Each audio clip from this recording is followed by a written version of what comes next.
Start this meeting of the Lee Board of Selectmen. It's July 2nd, 2024. It's 7 p.m. And first, I will make a statement that pursuant to Mass General Law, Chapter 30A, Section 20, I'm hereby informing all attendees that a video and audio recording is being made of this meeting. So if you prefer not to be audio or videoed, now would be the time to make your escape. Okay? And we're going to go forward. The first item on our agenda, see, we don't have minutes. Our first order is to have a public hearing. And the public hearing is with TRC and the Eagle Mill for draft analysis of brownfield cleanup alternatives, ABCA, Berkshire Housing Corp., Matt Krupke. So Matt, if you would come up and then I'll turn it over to you to introduce your team and go about your hearing. Thank you very much for coming. Great. You can have Sure. So we, as part of the development team working on COMO project, while we're using EPA revolving loan funds, have different Selectboard shipping plan. Part that involves the need to have a 30-day public comment period as well as public hearing. It is. Instead of holding a separate meeting, we figured we would let you host. So Sure. Here we are. I'm Matt Krupke, Director of Real Estate Development with the organization now called Hearthway as of about a week ago. So we were Berkshire Housing Development Corporation. Now Hearthway, we're partners with Rees Larkin Development, and John Rosinski partner should be joining us via Zoom. TRC is working with us on the project as the environmental consultant and prepared this draft report. With me today is Scott Buchanan, program manager, and also online, hopefully, is Jim Doherty, our licensed site professional. Mm-hmm. The objective of today's meeting is to summarize activities related to the EPA Brownfields Revolving Loan Fund for cleanup activities at the site. Topics will involve site redevelopment, summary of results of the investigations of the site, discuss the partial closure and activity and use limitation, AUL, implemented under the Massachusetts Contingency Plan, as well as selection of cleanup alternative and site redevelopment. Site location, I'm sure many of you are aware, but we're talking about 73 West Center Street. The current activity is predominantly happening in the old Eagle and Union Mills, and the whole site includes several parcels of land around that. Please, a little more detail here. Hey, for 1 second. Yep. Chris, can you get that closer for the people at home by any way, to zoom in on that? That way, because I don't think they care about seeing us at this moment, but then they can follow along with us. We can do that. Yeah. Yeah, I'm just not sure how big it'll show up. That'd be great. Great. So, but that's great. Thank you. I'm sorry to interrupt, though. No problem. I want the people who may be watching this to not necessarily through CTSB, but they may be logged on and miss it. Thank you very much. Yeah. The current work happening right now is in what was Eagle and Union Mill in that large center area labeled residential. We're creating 56 units of housing. And there's future plans for the site as well that I should mention now. But we hope to keep working with our partners to have new construction residential, as well as new construction commercial and retail, and renovate the existing machine shop on the property. I'm going to pass it off to Scott with TRC to go into more detail about the environmental findings. Mm-hmm. This site has been investigated for over the last 14 or more years, and a lot of different things have been looked at as part of this site to make sure we understand what is there in terms of contamination. A lot of that funding has been through the town of Lee, the Eagle Mill redevelopment team, and Berkshire Planning Commission as well. The things that were looked at were hazardous building materials, the asbestos-containing materials, lead-containing paint, and other hazardous regulated materials, light bulbs, ballast, mercury switches, all those type of things. That has been understood of what's there so that cleanup planning can be made and figured out, A, for what it's going to cost, and B, how to implement all those different types of things. With the roofs that have been dilapidated over the years, sometimes you have to use non-traditional methods to abate the asbestos, and that takes planning through Mass DEP to do that correctly. We did a lot of soil sampling out there. There are two overlapping areas with lead and volatile petroleum hydrocarbons at the site that require an activity use limitation, which basically sets rules to make sure that people can't come in contact with those contaminations, limitations on what can be developed and how it has to be developed in those areas. We're going to talk a little bit more about those in a minute. We sampled the groundwater out there and found that that's below applicable Massachusetts contingency plan standards, so no action is required for groundwater cleanup or anything there. The groundwater is adequate. Sediment was looked at a little bit, but it's going to be continued as part of the EPA Housatonic River investigations. They're doing a lot of work, as I'm sure most people are aware, in the river for cleanup for stuff that happened upriver, and we didn't want to disturb that as part of our investigations, and we didn't want to have two phases of cleanup for stuff that is going to be done on a larger scale. So that has sort of been not looked at this time, but also the development plans, as we'll talk a little bit more later, do not provide access to the river. So the sediment is not going to be available to the public through this site. There's no river launches, no boat launches, no access to the river through this property. I don't think my LSP was able to join through the Zoom. He was going to talk about how we closed out the site. We closed it with what's called a permanent solution statement with a partial closure. The partial closure is, again, because of the sediment. Because there is sediment on the property that has some impacts, and we're not dealing with that part of the site is being delayed, and that's a partial closure in MCP. Everything else has been closed out. The soil has been closed out with these two AUL areas. This map is got a purple trapezoid and a pink larger trapezoid area on it, and the VPH area, which includes what is the carpenter shop or machinist shop, has the VPH, volatile petroleum hydrocarbons, in it. And so there's an AUL on that smaller area, and then the lead area includes that area and goes all the way up to the river and all the way down to West Center Street there. And that has a lead AUL area. So because of those contaminants, there's restrictions such as gardening, which is not planned as part of the development. It's going to be mixed use and commercial development, so there's not going to be gardening. And a few other restrictions. If there's digging, and the digging that is going on, it is under the guidance of an LSP, licensed site professional, and TRC has been representing Eagle Mellon in that stuff, and all under a release abatement measure plan, which is also called the RAM plan.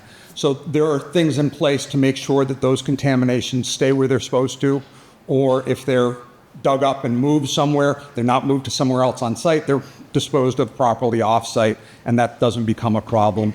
So those are in place as AULs. That's part of the deed of the property, so everybody knows that's going to happen going forward. And as I said before, there's no groundwater issues on the site, so we don't have to do anything with the groundwater as part of the closure.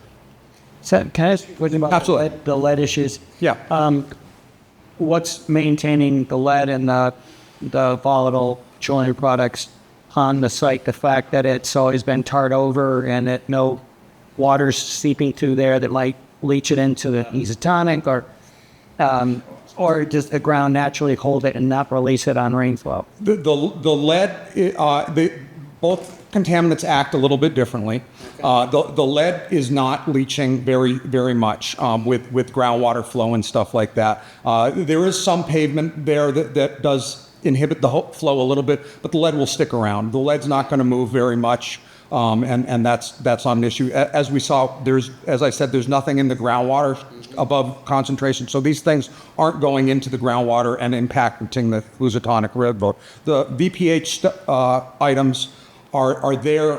They're slowly getting broken down by the biota in the nature, but it takes a long time for that to clean up. And it was a better plan, and we'll get into the evaluation of this, a better plan to leave it in place with an AUL than to spend a lot of money and dig it up. It's not, the AUL controls the risk of people coming in contact with that. It's not impacting anybody's water sources, any wells that people have to gather and use water. It's not impacting the town's water sources in any way. It's just localized. And by having the AULs there, it's staying in place and breaking down slowly on its own. And because of the concentrations and the AUL, we don't have to monitor that. But if somebody changed, if the plans change for some reason for part of this area or any of this, an LSP would look at that and say, okay, this is what could be done in the future with that site. Any other questions? No, thanks for now. Thank you. Absolutely.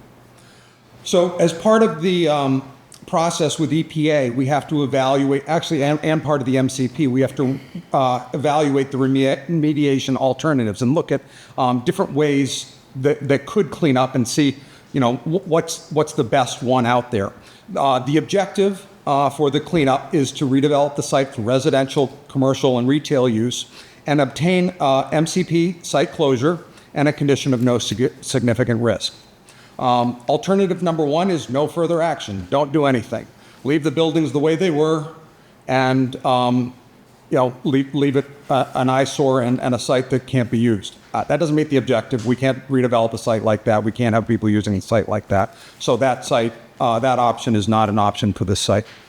I'm going to jump down to remedial alternative number 3. We selected number 2, but to discuss number 3 a little bit more. That included building abatement, taking out the asbestos lead-based paint, selected building demolition, soil excavation, off-site recycling and disposal and removal of the AUL. So this is getting this site pristine, getting rid of those AULs, digging up all the soil and that's impacted by the petroleum hydrocarbons and the lead, and taking care of all the building materials as well.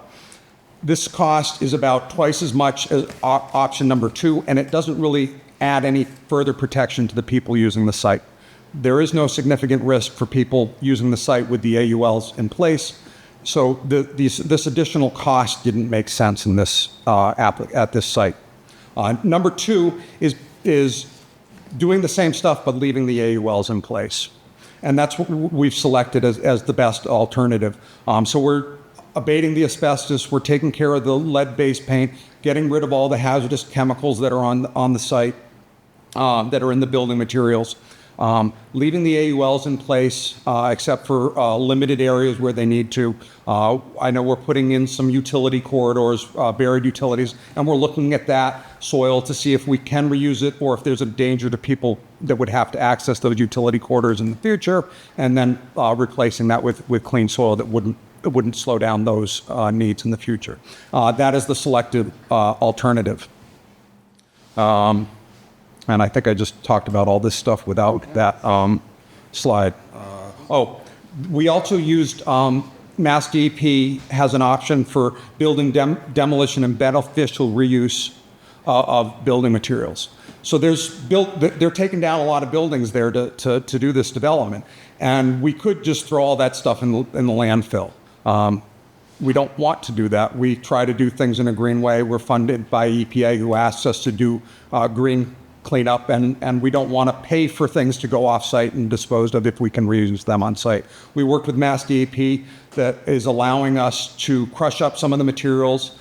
Some of the brick has to be underlain deep below 3 or 4 feet below the surface in some areas, because there are some things that could be an issue in the future if people came in contact with it, but it's underneath a protective layer of soil, a barrier, so that people can't impact that. And that bud has been approved by Mass DEP, and we're working with them to make sure that that's followed. And the bud is a great way to do remediation and not just throw all this stuff in our landfills and filling our landfills with concrete and brick. So are these areas where you're going to be digging up and breaking down this internal, whatever, are any of them going to be under foundations, footings, so where you'd have to do compaction testing and There's no outside the footprint of the building? My understanding of this area is either going to be a green space or a parking lot. Okay. So there's not buildings planned in the bud area. I mentioned a little bit already that soil excavation for new construction and utility line installation is happening. Some of that within the AUL area, some of it without. We're testing all that soil to make sure it gets used properly, or used or disposed of offsite properly. We are doing off-site recycling and disposal of building materials and the soil. So, following regulatory requirements, some stuff can be recycled, metals and things like that, and other stuff has to be disposed of in landfills, and we're doing that. And we're going to keep the AUL remaining the same as is in the partial permanent solution statement. A little bit more on this, but this is a real busy figure and probably doesn't show up great on the TV, but basically the bud area is the teal area right in the center. That's where they're filling in a basement. And first what they did with this basement is they cored, I think it's about 6-inch holes throughout the area of the basement, so it doesn't become a bathtub. All the water is going to be able to free drain through this area. They're crushing the stone and things being the concrete and such in this area to at least 6-inch minus. I was out there inspecting it. Most of it's much smaller than that with their crushing process. Compacting it on at least 12-inch lifts and then covering that up as required. So that'll be open to the air there eventually, or will that be covered over with a building? They're either going to, it's either going to be a parking lot or a green space. That blue teal. In that blue teal area, yes. And that's what I had for the presentation. I don't know if there's any more questions or anything that I have a question. What's where is? Give us an idea of like where you're at with the abatement and the remediation to this date, and like what more you kind of have left to do, because I'm sure you've done a lot of work. Yes, a lot of work has been done already. I think all the asbestos abatement has occurred. That has been approved by Mass DEP and tested to make sure that the areas are clean. So the asbestos abatement is complete. I believe they're still doing a little bit of the lead-based paint removal in some areas in the buildings. And please correct me if I'm wrong on this.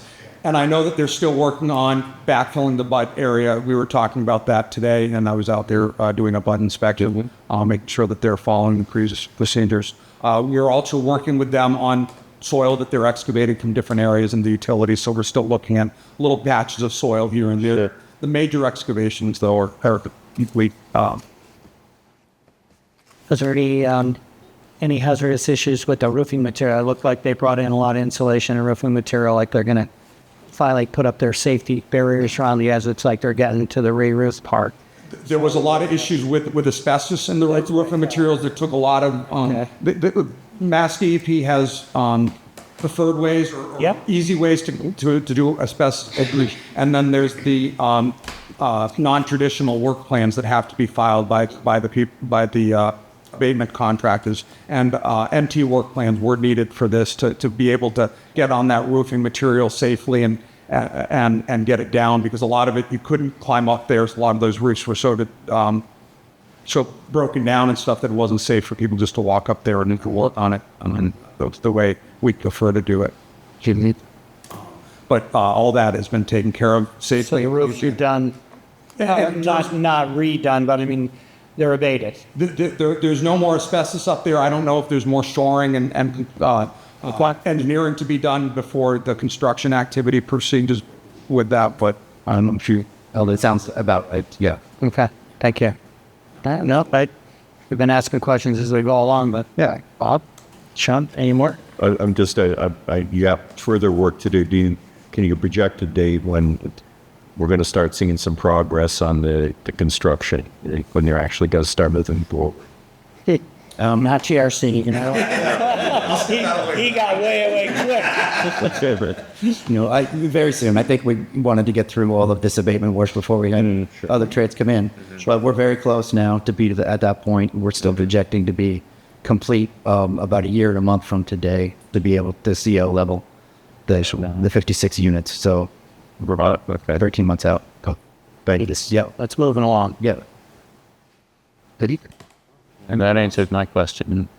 I don't know. Well, thank you very much for coming in. If that's thank you for glass in, sure. Oh, I appreciate it.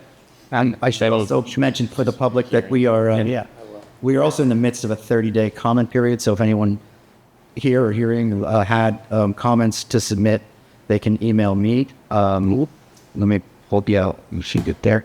mpropkey@hearthway.org. I can get them information, or they can submit comments for the draft. And it's also, there's a copy of this report available in this building by speaking with the clerk's office. Well, don't go away yet, because Sean did remind me this is a public hearing, so let's open it up to the public. Does anybody out there have any questions, or anybody online who's been watching have any questions? If so, unmute and ask your question.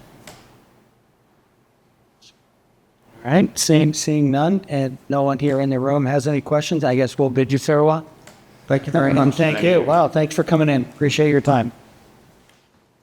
And it's tag always written forward. Thank you. We're best with. Okay, that concludes the public hearing portion, and now we have the public comment portion of our meeting. Does anyone have any public comments? Oh my, this is like a one-time deal, Captain. I don't think we've ever had you not come up and have something to say.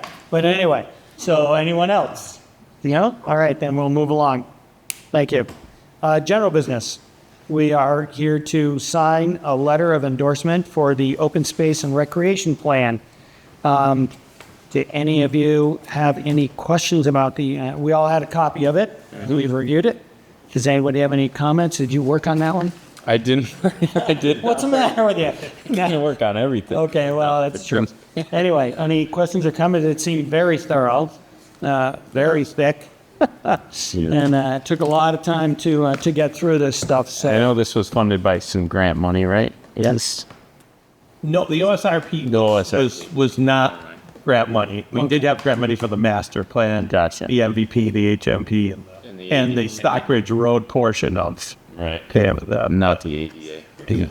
Does The anybody have, ADA was grant funded. Yeah, that's anybody have any comments or I'm questions sorry. about the open space recreation Yeah, plan? I know that there was some concern on some people that, this plan is not written in stone. This is Right. if somebody, all of a sudden they get 3,000 people that want a merry-go-round, and we're going to have to consider that. Yes. But it's not written in stone. It's a guide for us, and it's a very thorough guide. Well, the one in Pittsfield, triple running now. Might want to think about moving that down to Lee somewhere. Anyway. I was jumping ahead. I thought we were Yeah. on the ADA plan. No. I actually was on. That's what I thought. That's why I mentioned it. I thought you might want to give some kind of a spiel or something. I gave enough spiels. Okay, very good. No, So, it was good. It was a good process. Kathy was the chair. Yep. Well, it seemed like it was well done, thoroughly thought through, so I appreciate your time on it. So, do I have a motion to sign the letter of endorsement? So moved. Do we have a second? Second. All right. And any other comments or questions from anybody? All right. Seeing none, I'll call for a vote. All those in favor? All right. Aye. So that's unanimous to sign. Next, we have an ADA plan acceptance, and we have a presenter. Andy, you want to come up and introduce yourself to the folks at home and introduce your cohort there, and we'll go from here. Absolutely. Sure. Thank you. Adam Deaver, community planner with the Berkshire Regional Planning Commission. Christy Lewis, Kid Little Assistant. So Hey, you do all the work, we know, so don't worry about that. it's true. Okay. So we're here just to present you the ADA self-evaluation and transition plan. As you know, the ADA is civil rights law, and it's required to make sure everybody has equal access to goods and services that the town are providing. So through this project, we received funding from the Massachusetts Office on Disability to conduct this self-evaluation and transition plan. We worked with all the department heads to get access to all of the town-owned properties, and then assessed each space according to how it lines up with the code and the laws around it. We did do we had some conversation about the policies and procedures that are in place, and then we also did a sidewalk assessment to look at the accessibility of your sidewalks. So that's the sort of like the fundamental pieces of it. When we approach these buildings, it's really looking at the Department of Justice has 4 major priorities, and the first one is just access to the building. So that's the first thing we look at. The second thing is access to goods and services. Third thing is Parking. third is no, that parking's outside. It's a table. Drawing a blank right now. It's all right. So the fourth one is like water fountains and kind of that type of things. Sidewalks, where are they included? Sidewalks, they're not necessarily in. So sidewalks are pieces that we look at just as we do buildings, but I'm talking about the priority as when you look at buildings. So the restrooms is number 3. So access to the buildings. Yeah. Access to public toilet. Exactly. Yeah. Goods and services, restrooms, and then sort of your water fountains, your telephones, that type of thing. We went through these buildings, and our approach on a lot of these and this is especially true with the town of Lee, is that we're going to look at all the buildings regardless of the use, because even though there may be some use exemptions, the buildings might not always be used for that same thing, or you might end up having an employee or that develops a disability, and you still want to support them and still keep them employed to work. And so if you can try to identify some of these barriers and break them down and make it easier, it's really better for everybody. So we sort of approach this with sort of what the use really not that important in this. We're just going to see what the facilities look like and what you can do to increase accessibility. And this ranges from things that could be sort of larger scale, like in a park, whether you have to put, you can put in a accessible path that you can connect all the different elements, which requires a lot of paving, and it, can get expensive, especially if there's some grade issues and that type of thing, to our signs at a, place that's low enough where people can reach up, and does it have braille, is it tactile, that type of thing. From there, we worked with Chris and DPW on sort of identifying what priorities they could be. So are there something we can do in the next year or so that can, relatively easy to do? We can do it pretty quickly. Like, this is going to be a priority. We looked at like the buildings, what are your building priorities going to be? So town hall, library are, obviously 2 that are going to be continued use. So those are those could move up in priority. The parks, we looked at the athletic field. That should be a higher priority because of the work that's already been done there to increase accessibility, and South Lee Playground as well because of the neighborhood it serves. What you have before you is kind of the outcome of all this sort of the assessment work. So probably won't go through every building. But just wanted to kind of come here and give this to you and see if you had any feedback or. And I appreciate it. Chris, is this on our website now if anybody wants to look at it or not? Not yet. Not yet. Wait till we accept it. Yeah. And I did want to mention too that a number of, we did look at buildings like the Araldi building, for example, and the recommendation in there is to continue plans for demolition. Not throw good money at it at the moment because it's going away. Yes. No, I get that. And to be clear, when we looked at that, we did start a lot of these assessments prior to the vote. Yeah. So there was still some, when we started on assessing them, we're going to assess them because we didn't know where the vote is going to go. And and then when we started prioritizing, rating in the priorities, by then the vote had already happened. So at that point, we'll proceed with the demolition as planned. Well, I did look at this pretty much in depth, and I have to say you did a commendable job hitting almost all the issues that I had already known existed, and many that I didn't know that we had to deal with, and that we're going to have to deal with as we go through time. But no, I appreciate it, and I understand all the hard work that goes into this. So I appreciate it. You know, when we did our Main Street a number of years ago, we actually got an award for the amount that we did do at that time. Oh, yeah. Through the state Architectural Access Barriers Board. So that was nice. And but there's always more to do. There's always more to make available to people with many different kinds of disabilities. People always think, oh, you have to be in a wheelchair to be. No, that's not the issue. Yeah. They can include somebody who got their knee redone, temporary basis. I know well how that went. But there's so many different types of disabilities that you've hit on here, and just thank you for your work. Gentlemen? No, thank you. It's an in-depth report. I can fill input board in this. Well, Sean, I think. Yeah, thanks. Well, if that's it, don't go away yet. We'll make sure that we like it, okay? We're gonna approve it. So we don't have to sign anything, but we should vote to accept the ADA plan. Self-evaluation. Mr. Chair, I'd make a motion that we accept the ADA plan for the Lee ADA self-evaluation. I'll second that. All right. Any other questions from the public or anybody online? All right. Seeing none, then I'll call for a vote. All those in favor? Aye. Aye. So that's a unanimous vote. And thank you very much for coming in. All right. Appreciate it. Thank you. Okay. We are revisiting something that's been going around for a long time. The Edith Wharton sale documents. We have finally an end is in sight for what we have to do.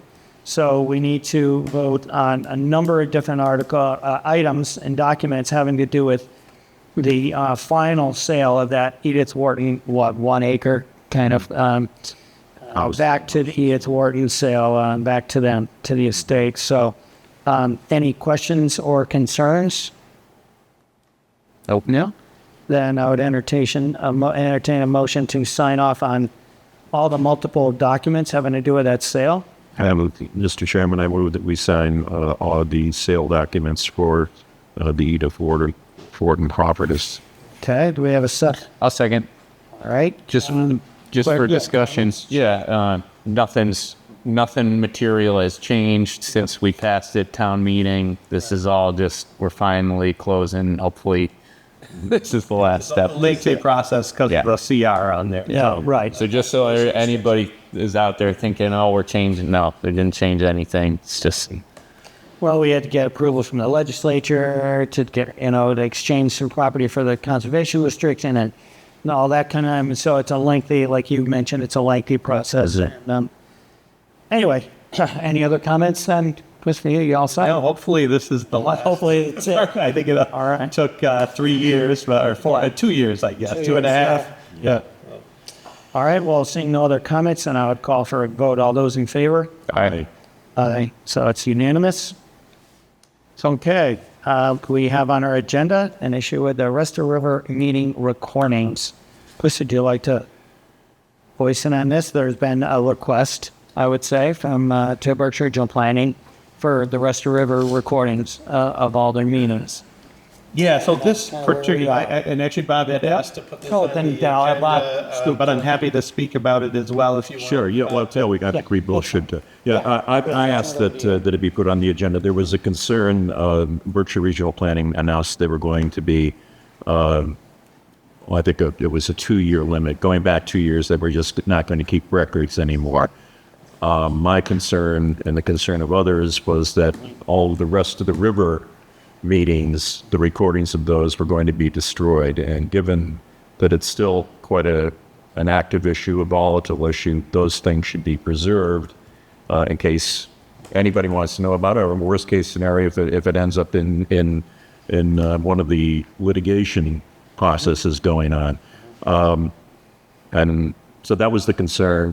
We explored it. I'll let Chris update you as to the disposition of those recordings.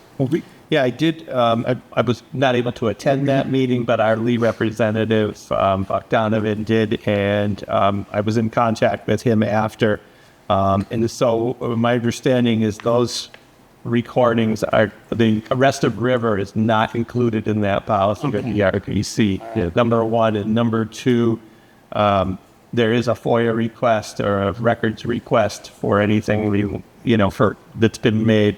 And it's also my understanding that they have not, they kind of tabled any of this until they deal with that records request first, whether it deals with Restive River or other, PRPC in general. So I don't believe any action was taken tonight. And again, my understanding is that Restive River is its own entity that would not be affected by that policy. So And that's just personally thank Buck Dowden for following through and bringing us up to speed.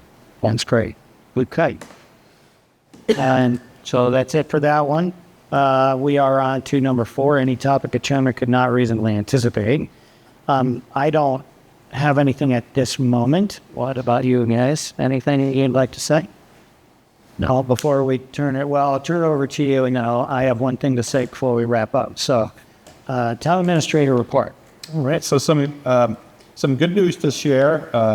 Happy to report, we just get a letter from the governor that we were approved for $120,000 for the Lee Bike Trail project to complete the design of that. So we did also appropriate $30,000 at town meeting for the matching portion. Was a matching part of that grant, a total $150,000. So that should hopefully complete the design. The first half of the design was done on with a federal earmark money, but that is not enough to finish. So this grant will hopefully get us through 100% of the design, and then the construction is funded on the state tip. So I wanted to share that good news that we were approved for that. Our downtown grant that we received is in progress now. The lights are starting to be refurbished. The poles are being done this week for that grant, and then hopefully by towards the end of the month, the new fixtures at the top of the poles will be installed, which will be new, energy efficient, better downcast lighting for the streets, and we'll have some other fun technology. And then so those should all be hopefully done by well before Founders Day. I also did just have a meeting with EPA yesterday. They wanted me to share that they are going to begin to do some repairs to Columbia Mill Dam from some of the issues. They've been doing monthly inspections right now, and they just want people to know that there will be equipment and stuff over there. They're doing repairs to keep it safe long enough to basically tear it down. But to clean up behind it. Right. So that is going to be happening, and then we'll go back to that. Will trigger to go back to quarterly inspections after that. And lastly, I just wanted to let you all know that after our special town meeting, we have approval from Lockhart now. Our bond is on schedule as planned. We should have a payment, the first installment, by the end of the month. So we'll be back on the 16th for the board to sign our bond sale. Will be on the 9th, and then the board will do final approval on the 16th. We should have the money the following week.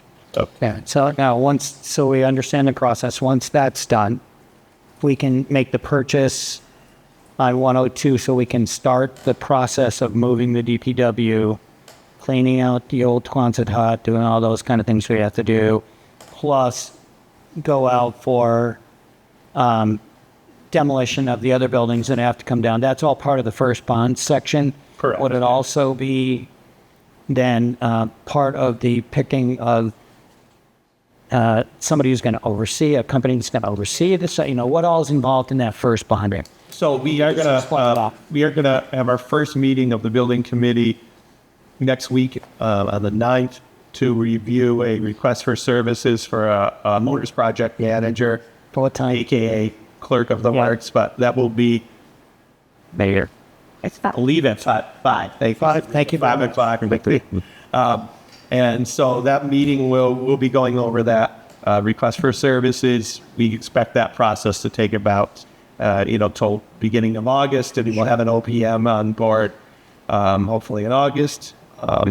At that point, we'll start to do, through the OPM, we'll look at final contracts for an architect, and the first installment will cover the architectural fees so we can go out for construction bids. So, Okay. And then we'll know, be able to bond the other part.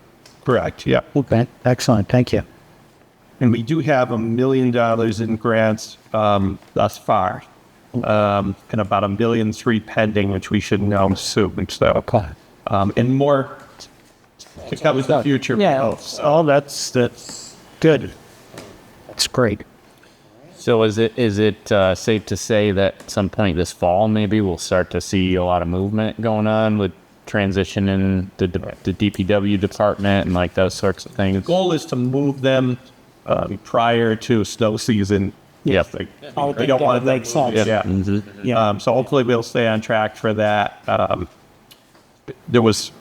know Tri-Town is working with the town of Stockbridge now on that. I'm moving. So I don't know. I don't want to speak for Stockbridge or Tri-Town whether that's official yet, but they are, hopefully to make that official soon, I believe. So And the move with the DPW before snow flies, as you mentioned, does that include trying to go out to bid for a new salt shed down there also, or are we going to use the old one for this year? likely that will be. We'll use the old one for the Yeah, it year. seems The like two it's things we're rushed. hoping to do is get the paving done. Yeah. In the parking area, the entry to the driveway, if you will. Potentially have some, before that's done, have some electrical conduit run to where the salt shed would be and to where a fuel storage would be, so we're not taking up any blacktop.